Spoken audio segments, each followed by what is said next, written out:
अस्सलामु अलैकुम, welcome to a new era of the Pakistan experience. खूबसूरती देखें, जिन लोगों को मेरी आवाज़ इस तरह आ रही है जिस तरह दिल से मैं शाहरुख खान रेडियो शो करते थे, वो इस वजह से है कि मैं नए स्टूडियो से मुखातिब हूँ। और नए स्टूडियो का आगाज़ होगा रेडियो पाकिस्तान का हमारे मन पसंदीदा गेस्ट से। पाकिस्तान के सदगुरु पर्ल्स ऑफ विजडम छिड़कते हैं जहाँ जाते हैं दिन में, और जहाँ रात में जाते हैं वहाँ भी पर्ल्स ऑफ विजडम छिड़कते हैं, मगर दूसरे वाले। एक्टर, अदाकार, शायर, activist, beard oil salesman Adeel Afzal, कैसे हैं आप? वालेकुम जनाब, मैं बिल्कुल ठीक ठाक बेहतरीन। आपकी ऑडियो तो दिल से कि शाहरुख खान वाली आ रही है। मुझे अपना हो रहा था कि मैं तो लैपटॉप के माइक से बोल रहा हूँ। मेरी वो कोई मिल गया वाला जादू का जो कम्युनिकेशन होती थी ना एलियन से ऊपर, उस टाइप का साउंड तो नहीं आ रहा। ओम ओम ओम ओम ओम ओम।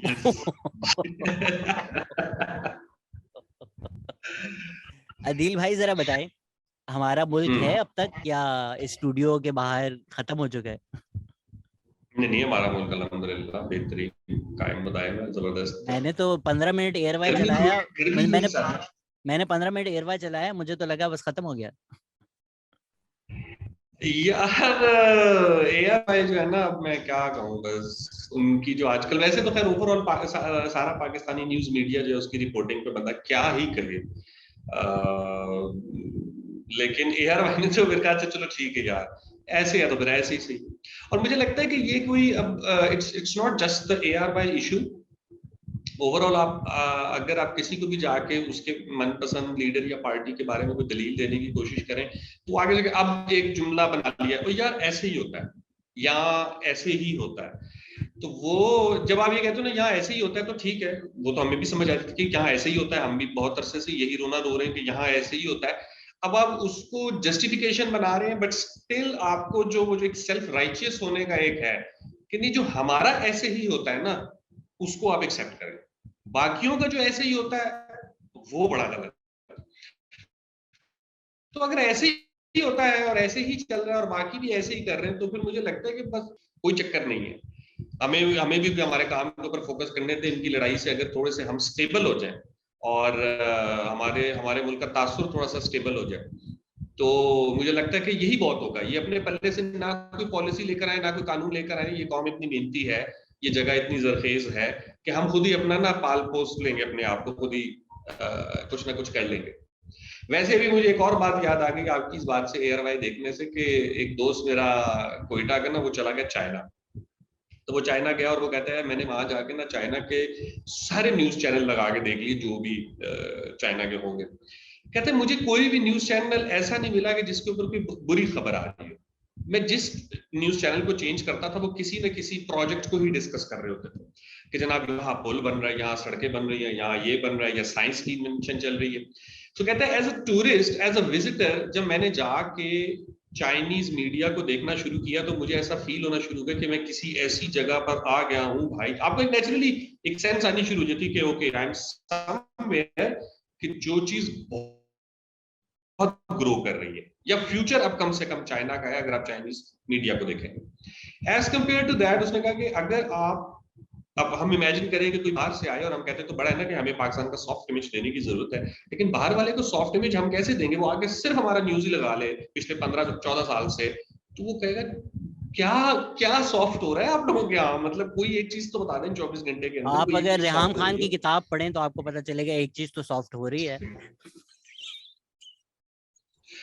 एक तो ये रेहाम खान और आमिर लियाकत और ये जो इस तरीके के शशके ना, मेन सारी पॉलिटिकल डिबेट के अंदर ये ट्रेंड ले जाते हैं। ये एक अलग बहस है, देखा? ये एक अलग रौनक है। आपने देखा, ठीक आपने है नंगा देखा आमिर लियाकत को? यार, अनफॉर्चुनेटली यस। मैंने भी 2 दफा मजबूरी में विदाउट कंसेंट मुझे भी दिखाया गया। अच्छा, मेरा तो वही वही वाली बात है कि वो मजबूरी वाली भी कैफियत नहीं जी देगा, तो मैंने खुद नहीं करना चाहिए था। लेकिन आपको अगर हर 2 मिनट के बाद व्हाट्सएप के किसी ग्रुप में या व्हाट्सएप के किसी बंदे की तरफ से एक ही मटेरियल आ रहा होगा, आप फेसबुक पे जा रहे होंगे, आप इंस्टा पे जा रहे होंगे, ट्विटर पे अल्लाह का शुक्र है मैं नहीं हूं, अगर मैं वहां भी चला जाता तो आपको मिल ही एक चीज रही है ठीक है, और फिर भी वाली बात, आपको थोड़ी देर में फोमो होने लग जाता है क्योंकि सारी कॉन्वर्सेशन जो हो रही है आप उसको कैसे मिस कर सकते हैं अब सभी कि देख ये चुके हैं, रेफरेंस किस बारे में था, ये चीज अब है। सभी देख चुके हैं, तो मैं क्यों ना देखूं? लाजिम है हाँ बस कि ठीक हम भी है। देखेंगे। फैज अहमद फैज ने आमिर लियाकत के बारे में बोला था ये। बस वही वाली बात है ना। अच्छा, फिर एक और चीज भी थी बड़ी इंटरेस्टिंग सी कि आमिर लियाकत के साथ जो भी हुआ, इसके ऊपर आप कोई ओपिनियन भी नहीं दे सकते। मतलब अगर आप किसी को जाके कह दोगे ना कि यार I felt sad for him, तो अगला बंदा फॉरन कहेगा एक minute, why why are you with him supporting Aamir Liaquat, मतलब आप भूल गए उसका साथ। बंदा कहता अच्छा यार नहीं, मतलब अब मुझे आपने, अगर मैं ये कहता हूँ कि मैं खुश हुआ हूँ, तो ये भी एक obviously no one, why would you be happy to see someone's private moments unless they are well shot and designed like in movies, तो वो तो अच्छे लगते हैं, बट वैसे किसी के पर्सनली लीक चीज तो देखना कोई इतनी वो चीज नहीं है।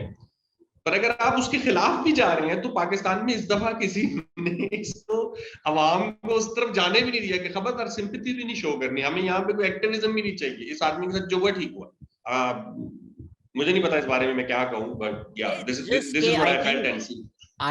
हम दोनों शायद अलग इंटरनेट देख रहे हैं, क्योंकि मैंने तो बहुत गालियां देखी हैं। बेचारी बच्ची जो है, उसने खुद कह दिया कि मेरी उम्र कोई 15-16 साल है। आमिर लियाकत ने कह दिया कि इसकी उम्र 14-15 साल से ज्यादा नहीं है। तो आप जब 14-15 साल की बच्ची से शादी करेंगे, वो किसी गांव से है जिसने कोई दुनिया नहीं देखा हो, उसको आप एक ऐसे घर में ले आएंगे जहाँ नंगी कोक पार्टीज चल रही हैं, उसका तो दिमाग ही फिर जाएगा ना कि यहाँ ये हो क्या रहा है, मैंने तो एक आलिम से शादी की थी। तो गलत है, जाहिर बात है, किसी की भी प्राइवेट वीडियो बना के लीक करना गलत है। लेकिन अगर गालियों का रेशियो हम बनाएं, तो शायद उस 15 साल की बच्ची को आप एक गाली दे दें, पर 99 गाली फिर भी आमिर लियाकत को ही बनती है। हाँ, मैं that's what I am saying ना मुझे। अच्छा, अब देखो मेरे साथ क्या ट्रेजेडी, मुझे इंस्टा पे और फेसबुक पे एक दो इसी तरीके की लोगों ने चीजें भेजी पिछले कोई 1-1.5 माह से। वो मैंने जैसे ही खोला तो मैंने देखा कि ओ, ये तो आमिर लियाकत साहब की अपनी स्टोरीज हैं। मतलब अगर वो अपनी स्टोरीज का डाटा चेक करेंगे तो वो कहेंगे ये भी देख के गया है, मेरी पूरी बात सुन के गया है, ठीक है। सो अब मैंने कहा मैं आ गया हूँ, लोग ऐसे वो हैं कम वक्त हमारे लिंक भेज देते हैं। सो मैं आमिर लियाकत साहब की जो, मतलब मैंने थोड़ी सी उनकी 2-4 स्टोरीज इस लड़ाई झगड़े से पहले की भी देखी, और मैंने बात की भी देखी। फिर मैंने फेसबुक पे कहा अच्छा लोग क्या कह रहे हैं, अदिल भाई, आपके तो पास फिर बहुत मैंने टाइम नीचे था। जाके देखा कि लोग उनकी वजाहत पे भी लोगों ने उस वजाहत के ऊपर भी बहुत उनका, उनके साथ बुरे तरीके से पेश आए थे। क्या तो कह वजाहत सकते भी हैं। तो ऐसी ही थी। मैं कह मैंने रहा हूँ ना, देखी है। सारी पॉलिटिकल डिबेट के बीच में जब आदमी इतना एक लम्हे के लिए होता है कि यार पता नहीं मुझे इस वक्त अगर मैंने ये ना किया तो अगला 100 साल मेरे मुल्क के लिए कैसा होगा, मतलब ऐसे हो जाता है। ये पिछले कोई हमारे 3-4 महीने से हमारी ऐसी एक पॉलिटिकल वो चल रही है, कभी अमर बिल मारूफ की बात आ जाती है, कभी वो राइट रॉन्ग की बात आ जाती है, साजिश की आ जाती है, मतलब इतने वो आ जाती है कि आप थोड़ी देर के लिए सोचते हो कि अच्छा यार मैंने एक्चुअली में क्या पॉलिटिकल स्टांस लेना है, मैंने कहाँ खड़े होना है जिंदगी में। हो सकता है मैं आज जहां खड़ा हूँ, वेदर टू सपोर्ट और अगेंस्ट समवन, मे बी आज से 5-10 साल बाद मुझे पछतावा हो रहा हो। कुछ लोगों की पछतावे की वीडियोस भी आई हैं, आपने भी कल एक मुझे भेजी थी। तो इंसान सोचता है अपने बारे में, ठीक है, लेकिन उस पछतावे के बीच में जो ये सारी गलाजत आ जाती है ना, ये फिर थोड़ी देर के लिए आप कहते हो अच्छा हाँ यार ठीक है, वो बाकी के जवाब तो दे ही देंगे आने वाले 100 सालों में, ये भी देख ही ले, इतना कोई संजीदा मसला चल नहीं रहा। आमिर आलिम डूइंग लाइन से जरा आगे बढ़ते हैं, जो आप बात कर रहे हैं। मैंने कल यही पोस्ट की थी कि भाई इमरान खान आपके सेवियर नहीं है, जरदारी आपके सेवियर नहीं है, नवाज शरीफ आपके सेवियर नहीं है। ये रिकी जरवेज से अक्सर पूछा जाता है कि आप एथियस्ट क्यों हैं, तो वो कहता है मुझ में और जो लोग यकीन करते हैं ज्यादा फर्क नहीं है। क्योंकि जो यकीन करता है वो कहता है भाई there is no God except one. मैं बस एक्सेप्ट वन नहीं लगाता। तो पाकिस्तान की पॉलिटिकल सिचुएशन भी ये ऐसी है कि आप पॉलिटिकल एथियस्ट हो नहीं सकते। हर कोई मुल्क में वही बात करता है, सब पॉलिटिशियंस दल लें, सब पॉलिटिशियंस दल लें।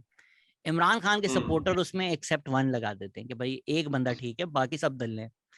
मैं सिर्फ एक्सेप्ट वन नहीं लगाता, मैं बताता हूँ ये साहब उन्हीं सफों में खड़े हुए हैं, और सिर्फ इस ओपिनियन के लिए।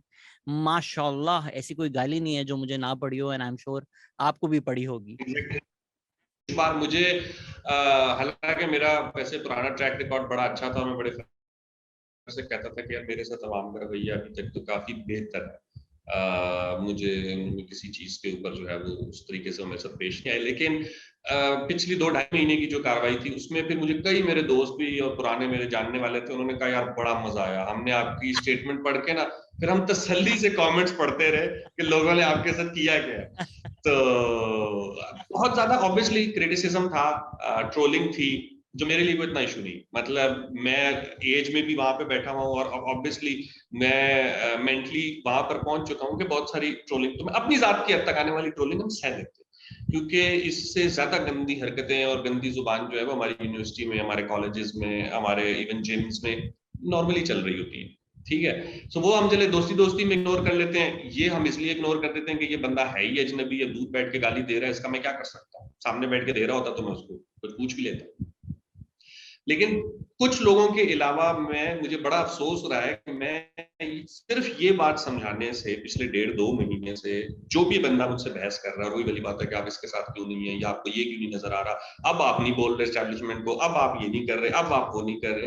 हालांकि मैं मुसलसल कंटेंट लगा रहा हूँ और मेरी पिछली 1.5-2 महीने में जितना ज्यादा मैंने कंटेंट लगाया मैंने 2 साल में इतने अरसे के अंदर कभी नहीं लगाया। बहरहाल मैं सिर्फ एक चीज समझाना चाहता हूँ आपके थ्रू भी, क्योंकि काफी संजीदा आपकी ऑडियंस है तो सुनती भी है और वो बात भी करती है। इंसान किसी न किसी नैरेटिव को फॉलो करता है, किसी न किसी प्रिंसिपल्स को फॉलो करता है। भाई आइडियल ना मैं हूं, ना मेरा मुल्क है, ना इसका निजाम है, ना इसको चलाने वाले लोग। ठीक है, जो आज आर्मी चीफ है, ये जो आज सुप्रीम कोर्ट का चीफ है, ये जो आज मुल्क का चीफ है प्राइम, वो 30 साल पहले इसी मुल्क में थे। ठीक है, और इसी निजाम में पढ़ रहे थे और इसी निजाम से निकले हैं, आगे आए। अब आपको पता है, आपके सारे इदारों में आपको पता है। सो आइडियलिज्म से बाहर निकल के अगर हम थोड़ी देर ये सोचें कि अच्छा अगर मैं किसी के पीछे जा रहा हूं भाई, उसका नैरेटिव क्या है। सिंपल बात है ना, हम छोड़ देते हैं, हम इस आइडियलिज्म से अगर थोड़ी देर के लिए अपने आप को साइड पे कर लें कि हम मोरूसी सियासत से नहीं निकल सकते, मिसाल है, निकलना चाहिए, आपको उसकी कोशिश करनी चाहिए, लेकिन हम नहीं निकल सकते। अब हमारे पास बिलावल ही है, अब बिलावल से ये बात पूछना कि यार तुम जरदारी के बेटे हो, बस मैं तुम्हें इसलिए नहीं मानूंगा कि तुम्हारा नाना भी था, तुम्हारी माँ भी थी, मैंने तुम्हें इसलिए हुकूमत नहीं देनी। इस रीजन के बजाय आप उससे ये क्यों नहीं पूछते कि किया क्या है, कर क्या रहे हो, आगे क्या करने जा रहे हो। ठीक है, और जिस चीज पे तुम जो आके मुझे एक मंजन दे रहे हो कि भाईजन ये मेरा नजरिया है, अच्छा मुझे इस नजरिए की इंप्लीमेंटेशन दिखाओ, तुम्हारी पार्टी में कहा। तुम डेमोक्रेसी पे बिलीव करते हो तो मुझे बताओ तुम्हारी पार्टी में कहाँ डेमोक्रेसी है, तुम्हारी गवर्नमेंट में कहाँ डेमोक्रेसी है, सिंध के अंदर कहाँ डेमोक्रेसी है, या ह्यूमन राइट की बात करते हो या लेफ्ट की बात करते हो, तो मुझे वो बात दिखाओ। यानी आप सिवाय परफॉर्मेंस के अपने सियासतदान से हर सवाल कर रहे हैं, सिवाय परफॉर्मेंस के। और मैं यही बेटा रहा हूं से कि यार ये सारे सवाल जो है ना, इनके जवाब एब्स्ट्रैक्ट हैं, इनको छोड़ के अगर हम थोड़ी देर के लिए इनसे सिर्फ ये पूछें कि परफॉर्मेंस की बात कर लो भाई। और परफॉर्मेंस वो वाली बात नहीं है कि तो ब्रिजेस बना दिए या वो सड़कें बना दी, हालांकि वो भी जरूरी होती है, लेकिन चलें अब इसके अलावा वही वाली बात है कि जिन प्रिंसिपल्स पे, नजरियात पे आप बिलीव करते हैं, वो नजरियात आप अपनी पार्टी में, अपनी गवर्नमेंट में, अपने डिसीजंस में हमें दिखा दें। उसके पहले हमें पता नहीं क्यों वो एक पुराना, हजारों साल पुराना नैरेटिव है कि अकीदत, मोहब्बत और किसी का डाई हार्ट फैन होना बहुत बड़ी बात है। यानी आप कहेंगे मैं बहुत बड़ा जला रहा हूं, मैंने भुट्टो साहब के लिए ये किया था, मैंने खान साहब के लिए ये किया था। गुड है यार, ये मोहब्बत का इजहार है, हम आपकी मोहब्बत के इजहार को नहीं रोक रहे, लेकिन आप अगर उससे ये कह लेना कि यार हमारा लीडर या हमारा बंदा, उसके लिए मैंने जान दे दी क्योंकि वो मेरी खातिर ये कर रहा था। अब वो स्टेटमेंट में नहीं मेरी खातिर के, जैसे हम कहते हैं कि मैं तो आवाम के लिए नहीं करूँ, मुझे मेरे पास तो अल्लाह का दिया सब कुछ था, मुझे तो कोई जरूरत नहीं थी यहाँ पे आने की। ठीक है भाई, अल्लाह का घड़ी के दिया सब अलावा, कुछ था, घड़ी के अलावा अल्लाह का दिया सब कुछ था। घड़ी घड़ी भी तोशा खाना थी, से आई। हेली भी था। हाँ हेली, हेली आपको हेली की क्या जरूरत पड़ गई। एक अगेन मैं ये नहीं कह रहा कि यार अच्छा वो बाकी भी करते थे, देखें ऑब्वियसली आदिल, बाकी तो थे ही। मुझे तो अल्लाह ने उड़ना सिखाया था, मैं क्यों जमीन पर रेंगूंगा, मेरे पास तो हेलीकॉप्टर है।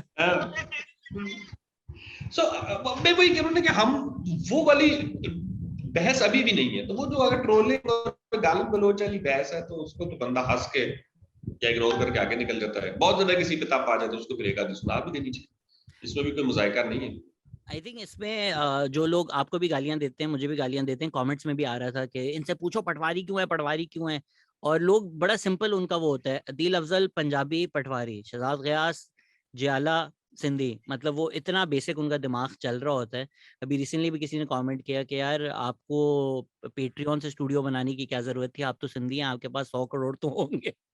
कहाँ है, कहाँ है ये लाइक कुछ मुझे तो जमीनें आपके पास होगी मुझे भाई। मैं भी अपने मुझे अब्बा को देखने लग गया कि शर्म कर, अभी भी खून नहीं खोला तेरा, बाकी सिंधियों की जमीनें देख। मतलब अब इससे आप अंदाजा कर लें उनके नॉलेज का, या एक वही वाली बात है ना कि चूंकि हम लोग आपस में हमें इतनी तौफीक नहीं है इस मुल्क में रहते हुए कि हम एक दूसरे से मिले जुले, ट्रैवल करें, विजिट करें। हम तो एक ही कौम है, हमें क्या एक दूसरे को जाके देखना है। हमारा एक दूसरे के बारे में नॉलेज ही सिर्फ सियासी है। यानी अगर आप किसी से पूछेंगे ना कि यार पंजाबी से कि तुम्हारा कराची वाले उर्दू स्पीक के बारे में क्या राय है, तो यार वो पता नहीं अल्ताफ हुसैन की क्यों। अच्छा, उर्दू स्पीकिंग अल्ताफ हुसैन के अलावा भी है, सिंधी अपनी जो भी उसकी पॉलिटिकल आइडियोलॉजी सपोर्ट या पीपल्स पार्टी को आप कह लें उसके अलावा है भाई। आप सिर्फ से या बलोच तो मार रहे हैं। अच्छा, पठानों को पता नहीं क्या हो गया, वो तो कभी जहाज में निकल। ये सारी चीजें हैं, ये फैक्ट्स हैं, ये वहां की पॉलिटिकल ओपिनियंस हैं, पॉलिटिकल आइडियोलॉजीज हैं, उन लोगों का जो भी एक सेटअप कल्चर है। लेकिन इंसान मिले एक इंसान से कोई और राब्ता तो करे। अगर आप राब्ता करोगे आपको समझ आ जाएगी कि यार महकूम यहाँ भी महकूम है, महकूम वहां भी महकूम है। बेसिकली तो एक तबका है जो वो तबका आपको रूल कर रहा है, उस तबके में हर मकतबा फिक्र का आदमी शामिल है। उस तबके में एथीस्ट और आपका जो मुल्ला है वो साथ ही बैठ के अल्हम्दुलिल्लाह खाते पीते हैं। क्योंकि एक शायद मैंने पहले भी जिक्र किया इस बात का, but again it's good to repeat कि फुटपाथ पे और 5 स्टार होटल पे कोई मजहब नहीं होता। फुटपाथ पे जो सो रहा होता है वो साथ वाले से पूछता भी नहीं कि भाई तू कौन है और यहाँ क्यों सो रहा है, क्योंकि उसको पता है कि वो भी फुटपाथिया ही है। Same as a 5 star hotel, 7 star hotel, वहां भी कोई किसी से नहीं पूछता।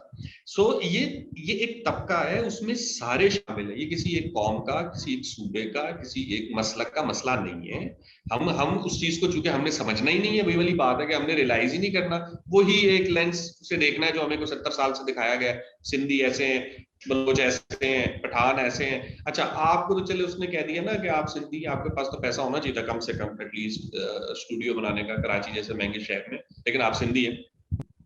मुझे एक बंदे ने कमेंट किया कि मैंने वैसे ही लिखा था, और मैंने पीएमएलएन पे की भी थी क्रिटिसिज्म, पीटीआई पे भी नहीं था। मैंने बस वैसे ही जाकर लिख दिया कि यार ये बिजली और गैस के निर्ख बढ़ाना या पेट्रोल के निर्ख बढ़ाना is not the only option. आप इसके अलावा भी कहीं से कटौतियां करके बजट संभाल सकते हैं। और ये मुश्किल फैसला नहीं है, ये जो बड़ा पिछले दिनों पीएमएलएन ने और उनकी इत्तेहादियों ने कहा था कि हमें मुश्किल फैसले करने पड़ रहे हैं। काफी मुश्किल मुश्किल फैसला फैसले है के ये तो शकील भाई। 70 साल फ्यूल सब्सिडी वाला बहुत बड़ा मसला है, बट चलें। मान लेता हूँ। सर मुश्किल तो तब है कि जब आप पहली दफा कर रहे हो। आप 70 साल से आवाम, आपको पॉलिटिकल लॉस की टेंशन है ना, लेकिन ये कोई ऐसा डिसीजन नहीं जो पहली दफा करने जा रहे हैं। आपने हर दफा आवाम पे बोझ डाला है। हाँ, मुश्किल फैसला मेरी नजर में ये होता, आप कहते हैं इस दफा आवाम पे बोझ नहीं डाल रहे, हम आपको ना कहीं और से बजट काट के दिखा रहे हैं जहां से कभी नहीं कट सकते। ये फैसला आप लेके दिखाएं तो मैं कहूंगा कि यार बड़ा मुश्किल फैसला लिया आपने, वाओ। ठीक है, मुश्किल फैसला वो है, ये मुश्किल फैसला नहीं है, ये जालमाना फैसला है। That's my opinion.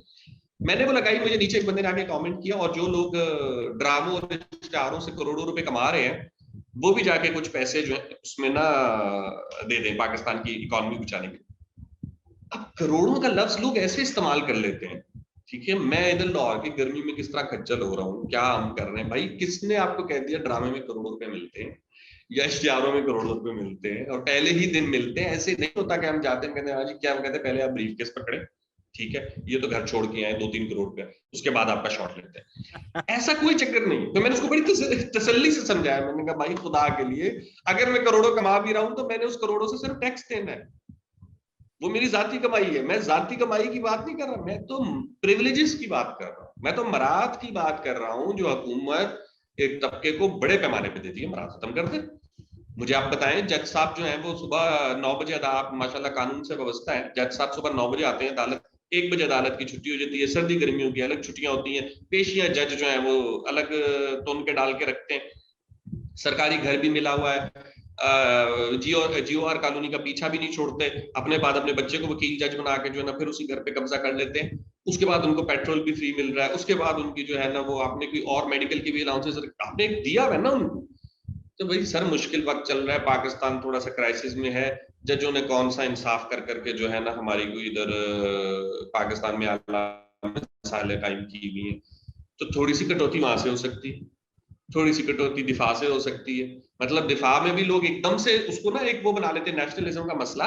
भाई एक सीधी सी बात है, मुल्क का सबसे ज्यादा बजट जाता है दिफा पे, ठीक है, दिफा में हमारी तीनों आर्म फोर्सेस आती है, ये तीनों आर्म फोर्सेस के कुछ बिजनेसेस भी हैं, और अगर आप उन बिजनेसेस को देखोगे तो आपको पता चलेगा कि आर्म फोर्सेस के जो बिजनेसेस हैं वो पाकिस्तान में सबसे ज्यादा पैसा कमाने वाले इदारे हैं। आप अपने उस भाई को, उस बच्चे को सपोर्ट करते हो जिसका कारोबार ना चल रहा हो, जैसे कि हम लोग, हम आवाम, हमारा कारोबार नहीं चल रहा, मराहत हमें आके देनी चाहिए, ठीक है, जिनके कारोबार चल रहे हैं उनसे आपने अब टैक्स लेना है, उनको टैक्स एग्जम्पशन नहीं देनी, क्योंकि ये फैक्ट आ रहा है ना। ये कोई नेशनल डिबेट नहीं है कि यार ये आप कैसी बात करें, अब फौज से टैक्स लेंगे, नहीं, हम फौज से टैक्स नहीं ले रहे। फौज का वो इदारा जो बिजनेस कर रहा है बिल्कुल प्राइवेट सेक्टर के अंदर, अगर उसको कोई टैक्स एग्जम्पशन मिली हुई, अगर, मैं एलिगेशन नहीं लगा रहा, अगर मिली हुई है, कोई भी रियायत मिली हुई है, आप उसे वापस ले सकते हैं। आप कहें अब आप सर बिल्कुल वही जो पाकिस्तान में सारी बिजनेस कम्युनिटी को तरीका कार इख्तियार करना पड़ता है, आपको भी वही करना पड़ेगा, हमने आपको दे दी फेवर। तो ऐसा कोई मुश्किल फैसला जो है ना वो कोई गवर्नमेंट लेके दिखाएगी तो मैं मानूंगा, बाकी फैसले बस ठीक है, आपने वो तो हमें और पता है हमारे हमारे गले में ही फिट होंगे। आपने और मुश्किल फैसला बता दिया। आपने बोला चांद से अगर टुकड़ा लेकर आओ तो मैं मानूं। मैं आज से भी छोटा बता देता हूँ, वेल्थ टैक्स लगा दें, प्रॉपर्टी टैक्स लगा दें, नॉन यूटिलाइजेशन टैक्स लगा दें कि भाई तुझे रखनी है, चल लैंड रिफॉर्म नहीं लाते हम, तुझे रखनी है 100 एकड़ रखनी है, 6 प्लॉट रखने हैं, रख ले, अगर तू यूटिलाइज नहीं करेगा तो साल भर इस पे टैक्स देगा। ये मतलब इतनी सिंपल चीजें भी हम लोग नहीं कर सकते। अदील भाई आपको याद होगा, जो लोग हमें कहते हैं करोड़ों, हम लोग पैसे बचाने के लिए करीम शेयर कर रहे थे एक दफा, और हम दोनों यही बातें कर रहे थे कि यार हमारे पास अगर पैसा हुआ ना तो हम एक घर खोलेंगे, उसमें आर्टिस्ट फ्री होंगे, आर्टिस्ट आए आर्टिस्ट जाएं, कोई म्यूजिक होगा, कभी कोई कॉमेडी हो रही होगी। और आपको याद है आपने उसके पूरे डिस्कशन के एंड पे क्या कहा था?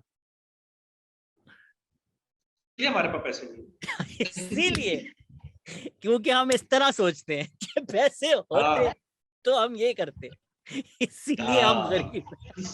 इसीलिए हम गरीब हैं, और हमें इस निजाम ने आगे नहीं बढ़ने देना कि अंटिल हमारे अंदर भी वो एबिलिटी आ जाए कि पैसे को रोक लो, आगे वाले एम्प्लॉय को मत दो। तुम भी, अब तुमने एक 10-12 साल ख्वारी काट ली है ना, तुमने देख लिया कि ये सिस्टम ने तुम्हें कितने बुरे तरीके से ट्रीट किया, अब तुम भी बुरे तरीके से ट्रीट करो। आप आज सर बुरे तरीके से ट्रीट करना शुरू करें, आप आज दिहाड़ियां लगानी शुरू करें, आप आज लोगों को कमिटमेंट करके 2 नंबरियां करनी शुरू करें, आपसे किसी को शिकायत ही नहीं होगी। सारे आपको कहेंगे कि यार शहजाद का सीन इन हो गया, शहजाद बिल्कुल सही काम कर रहा है, ठीक है। है ना तो हमारे, ओवरऑल तो ऐसे ही चल रहा है, लोग लगा लेते हैं सामने सामने है। हमारे एक एंकर है ना हम नाम, जिन्होंने अभी कहा है, मेरे हम नाम नहीं, prime minister, former prime minister के हम नाम, जिन्होंने अभी कहा है कि 1 करोड़ महीना तो आप बहुत कम बता रहे हैं। तो उनको सुनकर तो मैंने फैसला कर लिया है कि भाई जो इदारा सुन रहे हैं और उनको लगता है कि मेरी बातों में कुछ दम है, मैं तैयार हूँ। ARY, बोल, हकीकत टीवी, मैं सब कर लूंगा, मुझे एक्टिंग भी आती है, मुझे आप चांस तो दें। आप आधे पैसे दे दें, मैं 50 लाख में करने के लिए तैयार हूँ, मुझे चांस तो दें। आपको क्यों लगता है मेरे अंदर जमीर है? मेरा मर जाएगा, पैसा फेंक, तमाशा देख। अब अगेन फिर वही वाली बात आपने देखें, एक और चीज याद दिला दी कि लोग कहते हैं ये भी एक हमारे ऊपर criticism होता है, बातचीत हो रही थी कि यार आप थोड़ी सी वायरलिटी के लिए या पैसों के लिए ये करते हैं। तो सर आप मैंने तो नहीं सुना कि कोई एंटरटेनर इस तरह मुझसे आके कह रहा हो कि मैं जिस घर में रहता हूँ मैं हर 3-4 महीने बाद एक घर वैसा बना सकता हूँ। ये बात एक यूट्यूबर ने की, मतलब जर्नलिस्ट, क्योंकि जर्नलिज्म से इतनी इनकम नहीं आती, ये यूट्यूब से आती है। अगर इतना आसान है यूट्यूब से पैसा कमाना, तो भाई मैं भी कमा सकता हूँ ना। फिर वही नैरेटिव है, उस नैरेटिव में कोई नई बात नहीं है। ऐसा नहीं है कि कोई आपको लगता है कि कोई बहुत तहकीक करता होगा वो आदमी, उसकी तो सारा दिन बस किताबों में गुजर जाती होगी। एक इशू है, उस इशू को, जो भी इशू सामने आ रहा है उसके ऊपर एक रिपीटेड बातें आपने करनी है, अगर आप उसको जर्नलिज्म समझते हैं, जो कि ऑब्वियसली हमारी, और अच्छा वो वाला जर्नलिज्म है जो मासेस जल्दी कंज्यूम करता है, like daily blogging, like anything, like जो बस छोटी छोटी जल्दी आ रही है। आपको आज पता चला, अभी सुबह भी मैं देख रहा था कि भाई वो फैसलाबाद में होता है, पहले अवाम के पास मवाद मौजूद होता है, कि कल तक डिबेट चल रही थी कि खान साहब आ रहे हैं और खान साहब कहीं नहीं जा रहे, लखपते जाएंगे। कम वक्त हमारी तरफ केबल भी नहीं आ रही थी, मैं इधर उधर करते करते खैर रात को मुझे जाके पता चला कि खान साहब जा रहे हैं। अब दिन में मेरी एक दो से बात हुई थी, तो मैंने कहा मुझे तो सुनने में यही आ रहा है कि शायद कोई बातचीत हो रही है, आएंगे और जलसा करेंगे और चले जाएंगे। लेकिन लोग बजट थे कि आप सिर्फ आप ना देखिएगा। ठीक है, चले देख लेते हैं। सुबह मैं उठा हूँ, सुबह मेरे उठने से पहले व्हाट्सएप में और इधर हर चीज उसमें ग्रुप्स में और फेसबुक पे आ रही थी कि बहुत बड़ा पत्ता खेल गया, ये जो फैसला उसने किया है ना बैठने का, बहुत बड़ा फैसला है। अच्छा, साथ एक और ये चीज भी चल रही थी कि बेसिकली आईएमएफ का बहुत ज्यादा प्रेशर है और खौफ है, तो खान को समझाया गया कि यार अगर तुम 2-3 दिन इधर बैठोगे ना, बेसिकली उसकी मिन्नत तरला किया कि तुम इधर ना बैठो, तुम बैठोगे तो मुल्क की इकोनॉमी खराब हो जाएगी, तो वो इसलिए उठ के चला गया। अब ये नैरेटिव, ये एनालिसिस इतनी जल्दी माशाल्लाह आ जाते हैं मार्केट में, और इनका पीछे कोई सोर्स नहीं कि ये बात कहां से है। सहाफी जब ये कहता है ना कि मुझे ये लगता है या मैं ये समझता हूं, उसको बताना चाहिए कि यार ये मेरी जाती राय है भाई, ये मेरी अजम्पशन है, ये मेरी खाम ख्याली भी हो सकती है। They present it like a facts and then they argue कि जी आप हमारे जर्नलिज्म को गलत कह रहे हैं। मतलब आप फैक्ट का और ओपिनियन का फर्क रखें। अगर आपकी ओपिनियन ये है कि यार हाँ मुझे लगता है कि शायद उसने सोचा हो कि मुल्क की इकोनॉमी ना खराब हो, लेकिन आप जब इतने वसूख से कहते हैं कि नहीं, अच्छा फिर कोई बात उस तक मैसेज आया, रात को फलाने को भेजा, मौलाना शेरानी के जरिए पैगाम भेजा गया, जो कुछ रात को बड़े कोई हायर सर्कल्स में होता है, यानी महलाती साजिशें जिसको हम कहते हैं अपनी तारीख की किताबों में, जब बादशाह होते थे और मलका होती थी और पीछे तब एक क्लोज सर्किट की जो बातें हैं, रात घंटे से पहले पहले वो आपको ज़बान ज़दे आम मिलती है। माशाल्लाह इतनी जबरदस्त किस्म की हाई लेवल पे प्लानिंग हो रही है कि वो सारी बाहर आई होती है। आवाम को सब पता है कि भाई ऊपर क्या चल रहा है, वो क्या सोच रहा है, ऐसे कैसे कर रहा है, अमेरिका ने क्या किया, अमेरिका भी इतना जाहिल निकला, वो तो हमें अब पता चला, खत लिख के बदमाशी करता है, बेशर्म इंसान। ठीक है, बल्कि शुक्र करें मुल्क, कबूतर नहीं भेज दिया था उन लोगों ने बाइडन। मैं क्या बोलूं, बस उसने लिफाफे में कोई जहर नहीं भेज दिया जिसको खोल के हो जाता है, या कोई जादू नहीं करा दिया उन्होंने। ब्लैक मैजिक की भी कहानी आ सकती थी, या आ जाएगी आगे आने वाले दिनों में, देखिएगा। पैलेस इंट्रीग जो है, बिल्कुल सही कह रहे हैं। लोगों को लगता है हम बेवकूफ हैं, आपको और मुझे समझ नहीं आती कि ऑनलाइन पैसा कैसे कमाना है। हम बेवकूफ हैं, हम कमाना चाहते हैं, हम वायरल होना चाहते हैं, लेकिन हमें पाकिस्तान में लगता है कि ह्यूमन राइट्स की अगर बात करेंगे ना, इसमें वायरलिटी हमें तो समझ ही नहीं आता। हमें मैं कहा तो बेवकूफ है। हम जाहिल हैं, हमारा दिमाग खराब है, हम पागल हैं इस बारे में। बातें सारी पीछे रह गई उसमें। आपने आपका मैंने ब्लॉग देख रहा, बहुत अच्छा था। अच्छा, जजेस की बात में बाय द वे थोड़ी ज्यादती हो रही है जजेस के साथ। ऑब्वियसली सुप्रीम कोर्ट ने हिस्टोरिकली बड़ी गलतियां की हैं, लेकिन वो समर विंटर वेकेशन जो है उसमें वो बेचारे बेंचेस लगाते हैं, लाहौर में लगाते हैं, कराची में लगाते हैं, वो इस्लामाबाद से वेकेशन लेते हैं, इधर ठीक है उधर दोस्त, आते ठीक हैं। है। एंड श्योर एक बजे छुट्टी कर जाते हैं यार। यार, ठीक इफ है, दे कभी कभी रात को होता है। वो इफ वाली बात आ गई, गरीब के लिए रात को अदालत नहीं लगती दोस्त। मैं ठीक है लगी ना वो, शीरी मजारी के लिए लगी। इमरान खान ने जितना बोला कि ये क्या मैंने जुर्म किया था, तो शीरी मजारी की भी लगी ना उनके लिए, even though we obviously condemn. Ali वजीर के लिए दिन में नहीं लगी सर। नहीं, अली वजीर के लिए तो 18 महीने कुछ भी नहीं हो सकता। This is my problem with lot of PTI कि उनको लगता है कि तारीख इनके साथ ही हो रही है। हाँ बाकियों के साथ तो हाँ। हादसे होते हैं, इनके साथ जो होता है वो तारीख ही होता है कि भाई औरतें घर में, पुलिस कैसे आ गई। जिस तरह बलोचों को जब उठाया जाता है, पश्तूनों को तो उठाया जाता है, तो वो मर्दों के कंपाउंड हैं सारे। मरियम नवाज का जब होटल का कमरा तोड़ के अंदर आए थे, तो वो औरत थोड़ी थी। यही है, पीटीआई में ही औरतें होती हैं, बाकी तो सब क्या होती हैं वो आपको पता ही है। औरत मार्च के बारे में जो उनके ओपिनियंस हैं। आपकी मुझे एक बात करनी है, बहुत ही मुझे अच्छी लगी थी, जो लोग कहते हैं कि पाकिस्तान गरीब मुल्क है। गरीब भी हमारे यहाँ जिंदा है, हम लोग भी जिंदा हैं, और हम अपनी एलीट को भी पाल रहे हैं, प्लॉट्स भी दे रहे हैं। तो गरीब मुल्क हम लोग कैसे हुए? Rather than the bullshit that we are taught कि जी जरखेज है, जरखेज, ये जमीन जरखेज है, रिसोर्सेज है। नंबर्स निकालें ना आप, नंबर्स निकालें कि यार हम जो टैक्स देते हैं, हम जो मेहनत करते हैं, उसमें हम एलीट भी पाल रहे हैं, उनकी ऑडियां भी चल रही हैं, 65-65 लाख की गाड़ियां। और अवेलेबल नहीं है मार्केट में। 65 लाख की गाड़ी आप जाके बोलो तो बोलते हैं 2 साल बाद लेना भाई, इतनी ज्यादा हमारी बिक चुकी है। और गरीब के पास रोटी खाने को नहीं है, लेकिन जिसके पास रोटी खाने के पैसे नहीं है उसने अपना कंट्रीब्यूशन उस 65 लाख की गाड़ी में किया है, क्योंकि उसका खून चूस के उसने वो 65 लाख की गाड़ी जी जी बिल्कुल ऐसे ही। मैं तो वही कहता था, मेरा तो एक मानना ही यही है, क्योंकि हमें शुरू से देखें, एक बड़ा जुमला है जो ये कहते होते हैं नवाज शरीफ साहब भी और बाकी भी, कि यार हमें इमदाद नहीं, हमें तिजारत चाहिए, हमें हमारे साथ ट्रेड करे वेस्ट, हमें हमें इमदाद के तसव्वुर से बाहर निकलना है या कर्जे के तसव्वुर से बाहर निकलना है। ये भी एक धोखा है। वो लाइट चली वो गई। हमारी तरफ तो हमारी तरफ लाइट चली गई जब आप हमें पटवारी कहते हो, और जब ये सॉरी मैं इमरान खान क्यों बना, नवाज शरीफ, बताओ मैं जब था लाइट आती थी, आती यार थी इस नहीं कमरे में आती थी, अब ये मैंने सुना कमरा है। में दिल भाई लाइट चली ये गई। कमरा में पता करूं कि यूपीएससी है कि नहीं।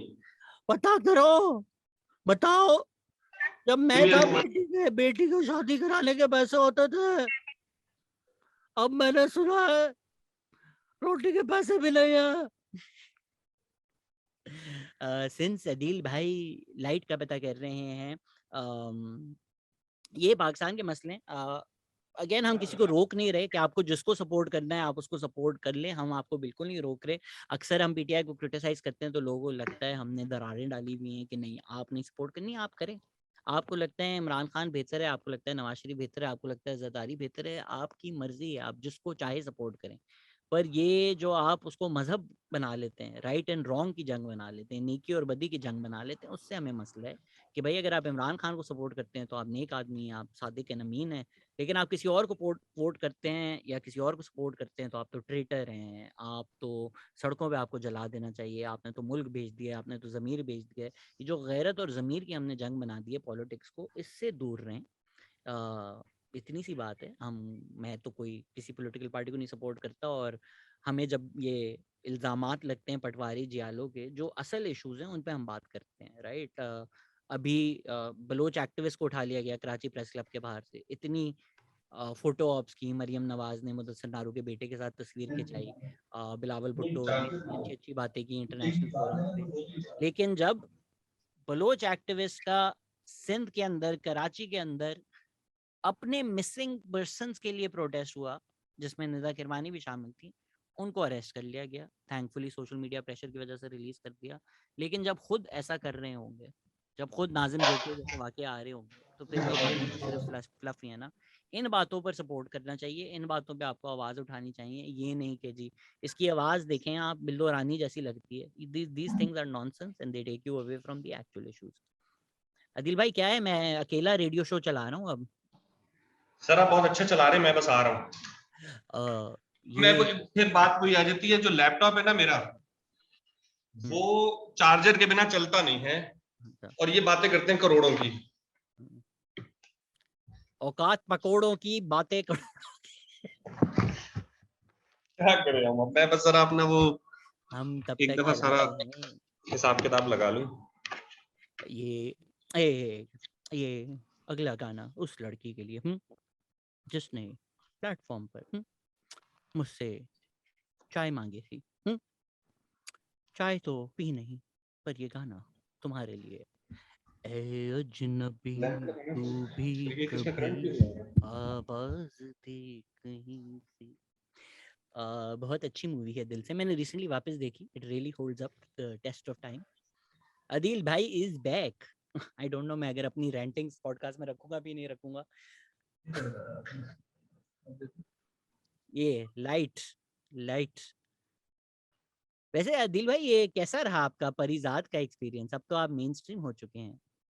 यार हाँ, अब और ज्यादा लोग कहते हैं, अब तो कहते हैं तुम जाओ जाके, बल्कि परिजात तो फिर भी ठीक था, वो जो दूसरा मैंने किया है ना संगे माँ, उसमें तो वो कहते हैं कि भाई चाहे जाके आप ड्रामा जारा करके सस्ती एक्टिंग करें, पीछे जुमले बुमले बोले, साइड एक्टर हो तुम हैं, और पॉलिटिकल तुम ओपिनियन दे रहे हो, इतने तुम समझदार। अब मैं उनको क्या बोलूं, मतलब इस बात का तो आपको पता है कि कोई जवाब है ही नहीं ना, कि हाँ ठीक है यार एक्टिंग भी कर ली है, अब यस ओके, नहीं है मेरा कुछ ऐसी नॉलेज। मैं वो देख रहा था, आपने वो भी लगाया हुआ था कि क्वेश्चन करें, उसमें भी एक बंदे ने कहा हुआ था कि यार मतलब ये हर उस चीज के बारे में क्यों बात करता है जिसका इसको इल्म नहीं। हाँ, मैं अंग्रेजी में बड़ी कहा था हंसी आई, इसलिए मतलब अंग्रेजी में ये कमेंट किया था, थोड़ा ज्यादा चुभा। आपने तो प्यार मोहब्बत से कह दिया, जब अंग्रेजी में इस तरह की बातें होती है ना तो ज्यादा ज्यादा चुभती हैं। Why does अच्छा he मुझे talk वैसे about things he has no clue about? कुछ इस तरह का कमेंट था। अच्छा मुझे ये नहीं समझ आया कि ठीक है हो सकता है आप ये कह सकते हैं, लेकिन किन बेसिस पे आप कहेंगे? मतलब मुझे अगर या तो आप मेरी भी बात उठा के कह दें कि यार ये बात जो आपने की थी फलां वक्त में, ये बिल्कुल ही गलत, आपने फेक न्यूज दे दी थी। मेरी बड़ी कोशिश होती है कि मेरे से तो फेक न्यूज ना निकले, क्योंकि इतनी न्यूज आ रही होती। सो अभी तक अल्लाह का शुक्र है कोई ऐसा उस तरीके का वाकया नहीं हुआ। कोई चीज बहुत ज्यादा हकायक के बरक्स उस तरीके से नहीं फेंक दी। हाँ, इंटरप्रिटेशन के ऊपर आप कह सकते हो ना कि एक ही वाक्य को आपके देखने का तरीका और है, मेरा देखने का तरीका और है। तो वो देखने के तरीके के ऊपर हमारा वो हो सकता है। लेकिन चूंकि हम लोगों की जो ये अब एक लेटेस्ट आफ्टर 2000 जो एक पॉलिटिकल ग्रूमिंग हुई है हमारी आवाम की, बेसिकली सी यंग आवाम की, जो हमारे थोड़ी सी गले में भी फिट है, जो कौमे ताजा गुल, ताजा सियासी हो है, कौमे गुल। जो ताजा ताजा सियासी, इनकी ग्रूमिंग हुई है न्यूज चैनल्स से, और इनकी ग्रूमिंग हुई है सोशल मीडिया पे और ट्रेंड्स से। और इनके पास इनके दौर की अच्छी बात यह है कि इन्फॉर्मेशन बहुत ज्यादा है। पुराने रिकॉर्ड्स आप निकाल सकते हैं, आप टैली कर सकते हैं, आप चेक कर सकते हैं, किसी भी बंदे को उसके मतलब उसकी बात को किसी के टाइम पे भी आप परख सकते हैं कि वो सही कह रहा है या गलत कह रहा है।